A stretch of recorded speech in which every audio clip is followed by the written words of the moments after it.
Today we're going to dive into the story of a legendary bird that appears in the oldest myths of North America, which is still alive in current stories. That is the protagonist of terrible prophecies, and that, according to many, was hunted and photographed. Yes, that's what you're hearing. The term lost media is used to encompass a whole set of visual or audio material that has been lost or is not available to the public. It's generally material that only survives because someone remembers it. Among the many lost media that exist, there is one that is emblematic and is closely related to cryptozoology and geology. A lost media that many are still searching for, hoping to shed some light on a mystery that has plagued an entire community of enthusiasts for decades. As we already know, there was a time when documents only existed in their original format and had not yet been digitized. Preserving these documents was not an easy task, and in fact, many files ended up disappearing over the years. That's why, if you grew up in a pre-internet era, it's likely, for example, that you saw in magazines or other analog media images that are now lost or very hard to find. And what if I told you that there was a moment in history when a newspaper supposedly published the image of a terrifying being that had been subdued by a group of men? But let's not get ahead of ourselves.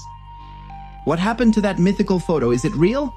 Is it true that someone even showed it on television? Why are there people who don't want the famous snapshot to reach our hands? To try to answer these questions, we're going to dive into the unusual case of the Thunderbird and the missing photo. If you like this report or are interested in this topic, we've made several others on this channel. I invite you to check out the other ones we've put together. You can leave a like down below and write the word cryptid if there are more than 1,000 people writing cryptids. We're going to prepare another report, and maybe, probably, we'll talk about the founders of cryptozoology, which is, let's say, this science, or actually pseudoscience, that is dedicated to studying these beings whose existence hasn't been scientifically proven yet. Let's begin.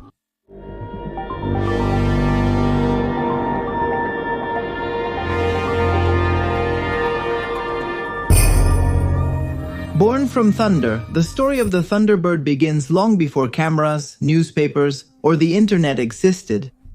It begins in a time when myths were not the only way to understand the inexplicable, when the line between the real and the symbolic was a blurry one, drawn by the need for survival, by the fear of the unknown, and by respect for forces that were clearly not human.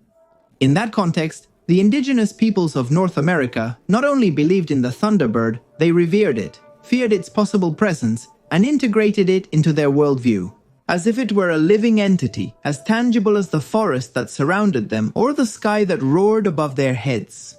Among the Lakota people, for example, the Thunderbird was much more than just a simple flying creature. It was a sky deity, a warrior spirit that ruled over storms and punished the enemies of natural balance. According to their oral stories, the beating of its wings was so powerful that it could cause lightning. When it opened its beak, it wasn't a bird's song that came out, but a thunder that made the earth tremble. They said it lived beyond the clouds on a sacred mountain, invisible to human eyes. It was said to come down to earth only when humanity lost its way, when order had to be restored through terror.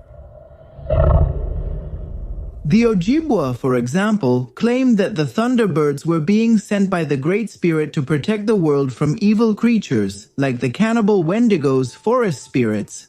In their stories, the Thunderbirds were the natural enemies of these abominations, and the sound of storms was nothing more than the echo of their battles in the sky. According to the legends, those giant birds could shapeshift, hide in the mist, and communicate with the elders through visions. Their presence was not seen as a bad omen, but as a warning that something much worse was approaching. For the Apache people, the Thunderbird was an ambivalent creature, associated with both destruction and renewal. They said its feathers were as large as spears, and its eyes shone like burning coals in the middle of the night.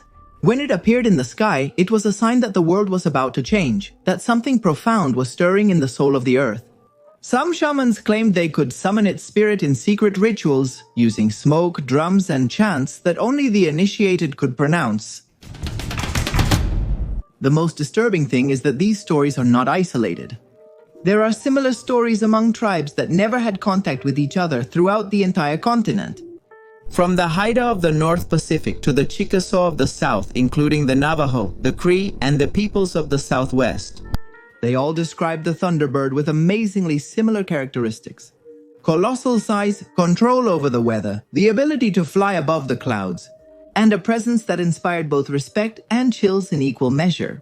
It wasn't just a simple bird, but a cosmic entity, an interdimensional guardian, perhaps a form of life that existed even before time itself.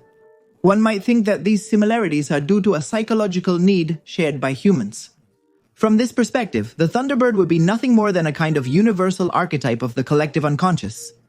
A symbolic form that represents the power of nature or the wrath of the gods. But there are those who believe that these explanations are insufficient to try to understand what happened next. And what happened? That the English settlers who arrived in those lands began to document sightings that had too much in common with the cave paintings that had been made centuries before. How could that be? Had the conquerors also newly arrived been influenced by the tales of old? Or was there something dark in the heights that refused to disappear? Even more unsettling, could it be that truly enormous birds were lurking in remote places, hidden from human eyes most of the time? As the years went by, all kinds of conjectures would appear. Both skeptics and lovers of supernatural stories would have the chance to show off their theories. Especially in the second half of the 19th century, when a series of events would forever mark the history of these myths. And in fact, they would give rise to what is now known as cryptozoology. More of the tribes.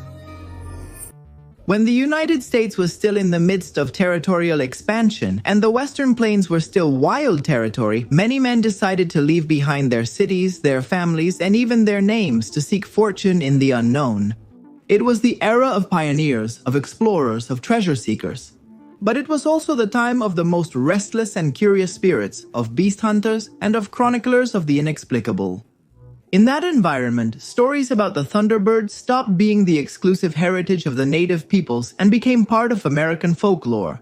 And even more so in newspaper headlines, letters, personal diaries, and clippings that are still preserved today in university libraries or private collections, as if they were pieces of an intricate puzzle.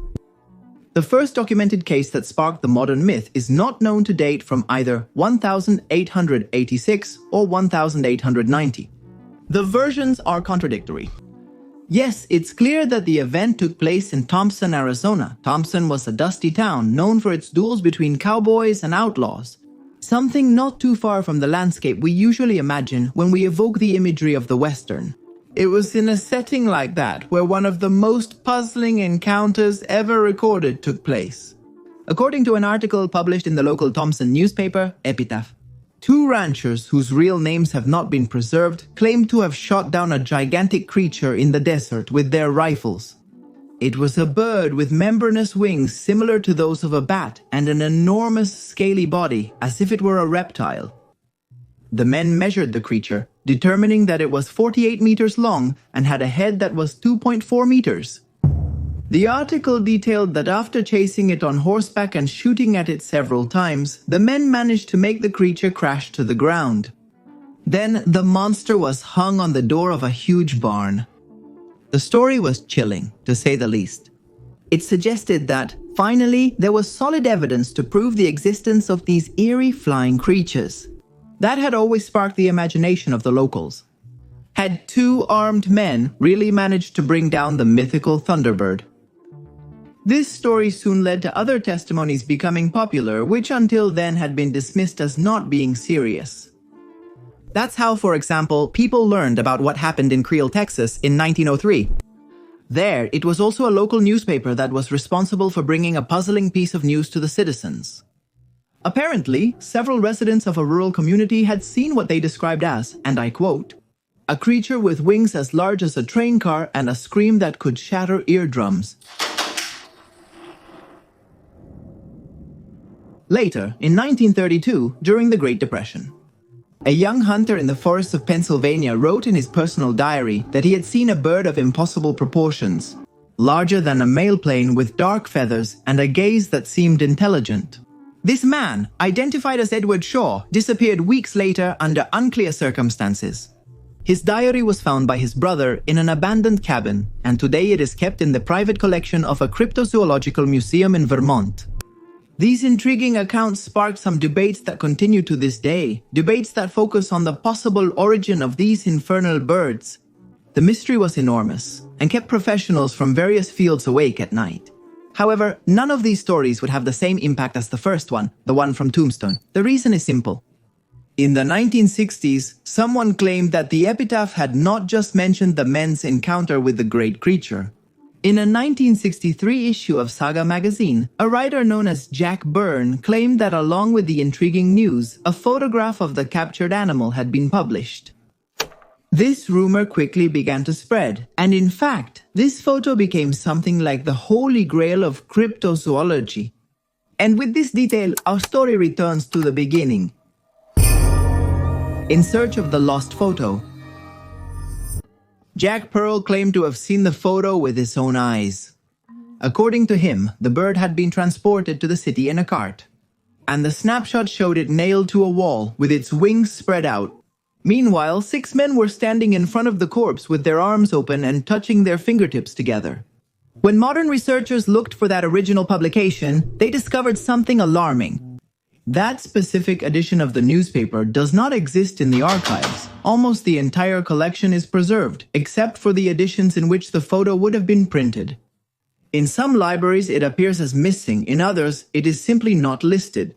It's as if someone had specifically taken care of removing that piece. This phenomenon doesn't happen only with the epitaph. There are those who claim that the image appeared in an old issue of Fate magazine in the 1950s, a publication specialized in paranormal phenomena. Hundreds of vintage magazine collectors have combed through old issues looking for that image. Some even claim to have seen it in their childhood. In a note titled Behemoth of the Sky, supposedly published in 1957. But when you search the archives of this magazine, guess what? Yes, they no longer exist. Fires and relocations got in the way. Much of what was once used for those publications is now missing. To increase some people's paranoia, the few physical copies of the magazine that are circulating are incomplete or have pages torn out.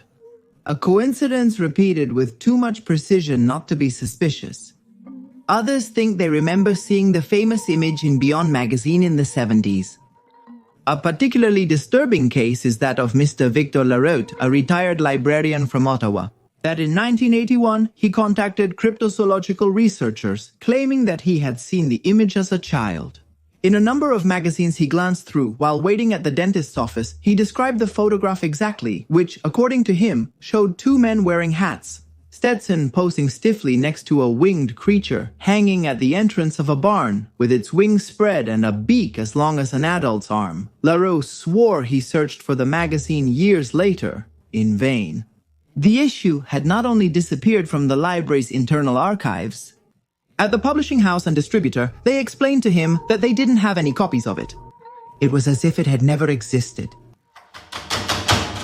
The most chilling thing about all this is that there are multiple matching descriptions of the same image in different places, in different decades, by people who never knew each other. How is it possible that so many people remember such a specific photograph? Is it a case of collective hysteria? Is it a large-scale social experiment? Are we facing a Mandela effect, or are we facing a major cover-up that really makes us rethink several things? Another key figure in this mystery was Ivan T. Sanderson, a trained biologist, but also a fervent investigator of the anomalous. Sanderson was a central figure in the founding years of cryptozoology. His obsession with the inexplicable led him to found, in 1965, the Society for the Investigation of the Unexplained, known as Society for the Investigation of the Unexplained. It was within this organization precisely where it was said that the famous Thunderbird photo was stored. But if the image existed, where is it now? The official story says that it was lost in an accident that occurred in Sanderson's warehouses in 1955.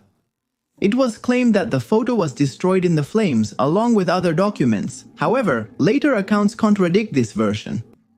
There is indirect evidence that the photograph was in circulation until 1965, a decade after the supposed fire. This suggests that at least 2 copies existed. One of them may have burned, yes, but the other would have been taken away by unknown individuals. John A. Keel, author of Strange Creatures from Time and Space, also claimed to have seen the photo of the Thunderbird. Keel is another prominent figure in the study of the paranormal, and according to him, he had a conversation with Sanderson between 1965 and 1966, where Sanderson himself allegedly confessed that the image was lost. Keel claimed to have seen it published in the 50s. He remembered the scene precisely. The bird looked like a dead pterodactyl hanging from a barn, while several men posed in front of it, tiny compared to that winged aberration. Some even went so far as to say that Sanderson showed the image on television during an interview on the Pierre Berton show. But as if a mysterious force were tirelessly working to hide this evidence, that episode was also lost. It was never broadcast again. No one was ever found who had recorded it, even by accident. Naturally, the skeptics jumped to attack. They claimed that what was seen in that program wasn't a photo, but just a simple drawing. A sketch made by Sanderson himself, perhaps with the intention of illustrating the myth. Maybe Sanderson had shown a drawing and then described the famous photo in great detail, creating this confusion in people's minds. Beyond that, and the obsession that the much-discussed photograph has sparked among several internet users, the mystery of the Thunderbird doesn't end in the 19th century, nor even in the early decades of the 20th century. Over the years, reports of sightings of giant birds have continued to emerge, especially in remote areas of the United States and Canada. Places where the boundaries between reality and imagination seem to blur. Current cases. People who live in areas far from the hustle and bustle of big cities seem to be more in touch with the unexplainable. In 1977, for example, in Lawrence County, Ohio, a man named William Hall claimed to have seen a creature that couldn't be classified as anything he had seen before. In his own words, he described a huge bird with black wings that completely covered the sky, and he claimed that the creature followed him for several minutes while he was traveling on a lonely road. According to him, the bird was not only gigantic, but its presence caused a dull noise like a distant rumble, a sound that filled him with overwhelming anxiety.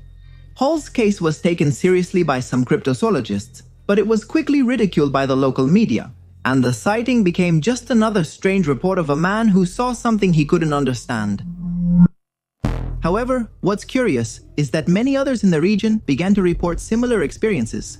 Of gigantic birds that soared through the skies during storms, of shadows that slid down the mountainsides, and of winged figures that were never seen up close, but whose size could not be denied. In Alaska, during the same decade, a series of reports about sightings of oversized birds began to gain attention. In the Arctic, some fishing communities reported the appearance of monstrous birds that rose above the sea. Each account seemed stranger than the last, but there was one thing all these people agreed on. These birds were not from this world. They did not look like the birds we know. One of the most well-documented cases occurred in 1997, when a group of tourists in White Mountain, an area between the states of Tennessee and North Carolina, reported seeing a gigantic beast with wings so large that they blocked out the sunlight for several minutes. The story was briefly covered by local television. But when trying to follow up, the reporters not only couldn't find the witnesses, but the original recordings of them mysteriously disappeared. As a result, the investigation was quickly shelved. In 2013, a group of teenagers in Montana recorded what they described as a shadow flying at a great height, a huge figure gliding silently between the mountains. The video was uploaded to YouTube, but it was quickly removed due to alleged copyright violations. Legend has it that the channel that originally uploaded the video disappeared from the internet days later. The terrified boys reportedly left a note on various forums. In the same account, they said that the creature they witnessed seemed to have a small head compared to the size of its wings, as if it were a figure with absurd proportions, a kind of dinosaur. The video, of course, was never recovered. Sightings have become as common as the legends that accompany them. Experts, however, are reluctant to investigate these incidents unless they can be controlled, classified, and explained within the parameters of official science. Meanwhile, those who claim to have seen the Thunderbird are ridiculed and stripped of all credibility. The most radical branch of cryptozoology has suggested that both the lost photo and the rest of the evidence of the existence of the Thunderbird. Not only was it a victim of bad luck, but it must have been deliberately classified. But by whom or by who, and more importantly, for what purpose? Is the conspiracy born? There are theories that claim that after being accidentally published, the photo of the Thunderbird was confiscated by federal agents, supposedly from the FBI. Although others claim that it was a more secret agency, still linked to what is now known as the Majestic 12. This version was fueled by a document that was partially declassified in 1993, in which mention is made of photographs recovered of uncatalogued aerial biological entities, potentially prehistoric, detected in Arizona, Missouri, and Northern California. Although the Thunderbird is never mentioned directly, the description matches. And it's not the only clue. A myth says that in 2004, the journalist and writer Mark Chorvinsky, who had been investigating the Thunderbird myth for more than 20 years, received an anonymous package containing a black and white copy of a damaged image, supposedly scanned from a 1936 publication. The image showed two men posing in front of what appeared to be a winged creature hanging from a wooden structure. The creature had a strange appearance, somewhere between a reptile and a bird, with visible scales and a curved beak. Chorvinsky tried to authenticate the photo, but a few months later he suddenly died of a heart condition. The scan, for its part, was subjected to multiple analyses without any conclusive results. Today, it is part of the collection at the International Cryptozoology Museum in Portland, Maine, where it is displayed as a possible Thunderbird of unknown origin. There's also the case of the independent researcher Ken Gerhardt, who claims to have spoken with more than a dozen people who say they have seen the photograph. In school books, old almanacs, and even textbooks in the 60s and 70s. One of these witnesses, a retired teacher from Tennessee named Ruthie McLaren, said she remembered showing it in class during a lesson about extinct animals, believing it was a fake or illustrative image. When years later she tried to find that book, not only was it gone, but no one else remembered ever using it. All of this has led some theorists to propose a hypothesis as unsettling as it is extreme. That the image in question did exist, but it was erased, not only physically, but also mentally. As if someone had used mass manipulation techniques, information control, or even experimental technologies to alter collective perception. A kind of soft reset of history, where the memory isn't completely erased, but it's turned into something vague, almost dreamlike. Does this make any sense? In any case, why go to so much trouble to hide a simple photograph? Why create all this silence around a black and white image? The answer is clear. The photo would have been removed from circulation to prevent the public from accessing a truth that could profoundly alter our understanding of the natural world. And the thing is, some say that what was seen wasn't an ordinary bird, not even a survivor from the age of dinosaurs, but an interdimensional creature that appears in our world at specific moments, manifesting near electrical storms or in places where reality seems to briefly tear. Others claim that the Thunderbird is a kind of biological drone created by non-human civilizations as a sort of aerial guardian, and that its photograph was suppressed by government agencies because it would mean acknowledging the existence of entities beyond the boundaries of the scientific paradigm. If all of this were true, the darkest point of this story wouldn't be the existence of the Thunderbird, but rather the institutional interest in keeping people from talking about it. Those who support conspiracy theories claim that there is an unofficial biological control group that works in the shadows.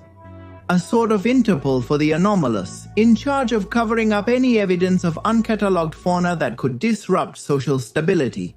They would be responsible for making bodies disappear, destroying photographs, bribing the media, and even physically eliminating those who get too close to the truth. Does it sound exaggerated? Maybe, but then you have to ask, why? In an age where every detail of our lives is recorded in the cloud, no authentic image of the Thunderbird has been leaked. Why hasn't any file, any newspaper clipping, any negative survived? Is it because it's all a lie? Or is it because these so-called men in black are doing a really good job? The skeptics, for their part, prefer to give other explanations.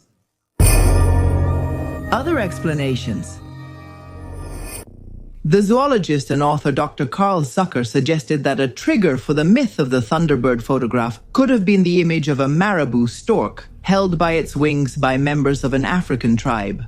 This image was published in many popular books in the early 1970s, including the Guinness Book of Records. It's no small detail that by then, the Guinness Book was the second best-selling book in the world, just below the Bible. Could it be then that many people really did see the image of a huge downed bird, but all the other details were simply a product of their imagination? Could it be that by mixing a real image with a false narrative, an imaginary narrative, this could create a false memory but full of details? Some researchers of the phenomenon, both from cryptozoology and historical revisionism, argue that the Thunderbird is not a unique creature, but part of a relict species. What does this mean? That they would be prehistoric animals that survived in inaccessible regions, such as the Appalachians, the Rocky Mountains, or even the dense and hostile swamps of the Deep South. According to this theory, species like Quetzalcoatlus, one of the largest known pterosaurs, could have had descendants adapted to new environments, and their sightings would be the basis for legends of giant birds.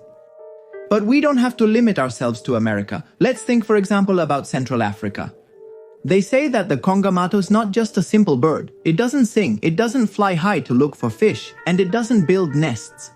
It moves like a specter, gliding through the mist of the Zambezi rivers and the Banwilu swamp.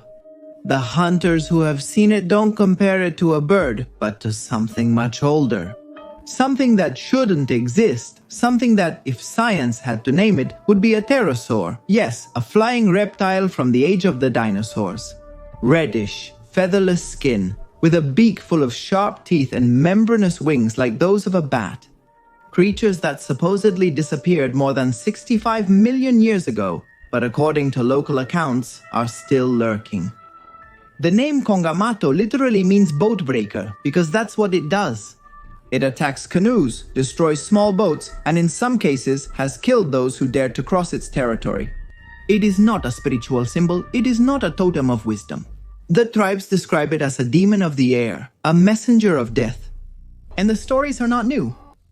One of the first to record this story was the British explorer Frank H. Milland in the 1920s.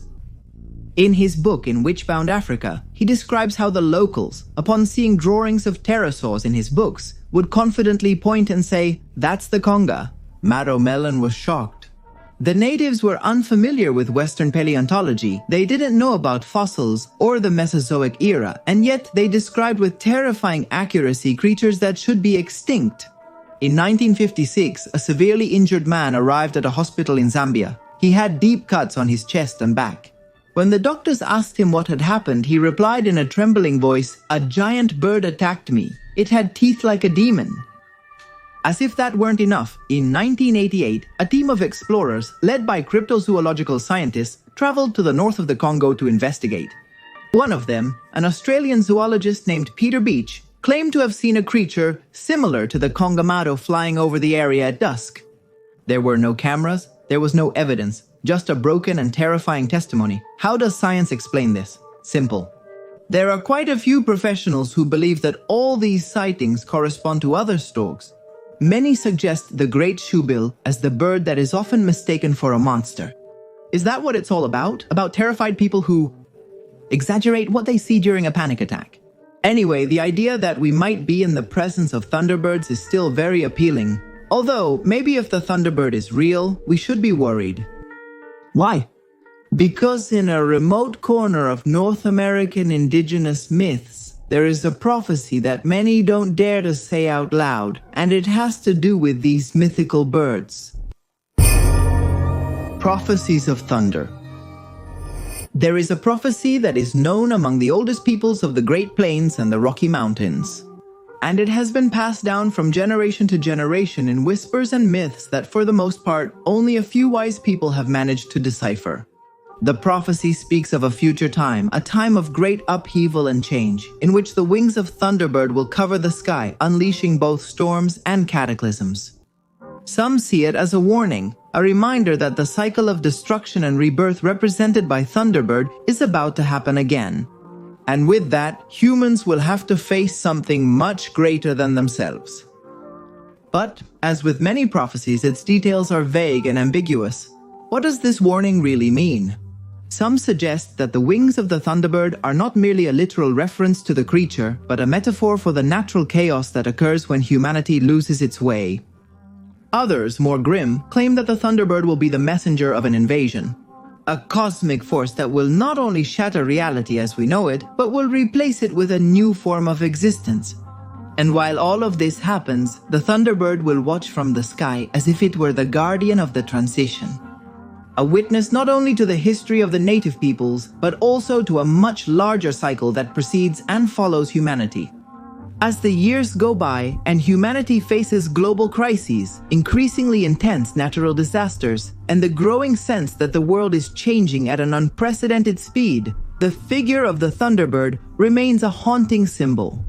Is it perhaps a cosmic being, a creature destined to return again and again, announcing inevitable extinctions? Or is it simply a reminder that nature, in all its magnificence and power, can never be completely controlled? Starting in the 1990s, artistic recreations of the lost Thunderbird photo began to appear. It's likely that people who remember seeing the photo during the internet era are actually recalling one of those fakes. However, there is an older generation that claims to have seen the famous snapshot, the original one that has been lost for so many years. Is it possible that the Thunderbird was ever real, or is it just a collective fabrication? A human desire to imagine creatures beyond our reach? Was a Thunderbird hunted and photographed in 1886 or 1890? Maybe we'll never know the truth. Maybe the Thunderbird still flies in the darkness above our heads. Maybe it's already too far away to find. But the myth doesn't disappear, and like every myth, it stays alive, it keeps spreading, it keeps growing. It's a winged monster, a shadow that looms over our understanding of reality. And it may happen that for a while we forget about it, at least until a very loud thunder sounds in the distance. Then we'll know the time has come. And maybe our last thought will be, will I have time to take a picture of it before everything ends?